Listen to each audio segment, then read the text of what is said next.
Construction worker. Yes, tama yung sinabi niya. Madumi, mabaho, maitim, minsan walang ligo. Pero kumikita kami sa marangal na trabaho. Yes, tama nga kayo. Mabaho, maitim, minsan walang ligo. Ang tanong, kung walang construction worker, may matutulugan ba kayo?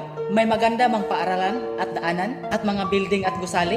Alam nyo, sa sobrang swerte nyo, mga construction worker na nagsakripisyo, huwag mapanghusga ng tao kung ano ang kanyang trabaho.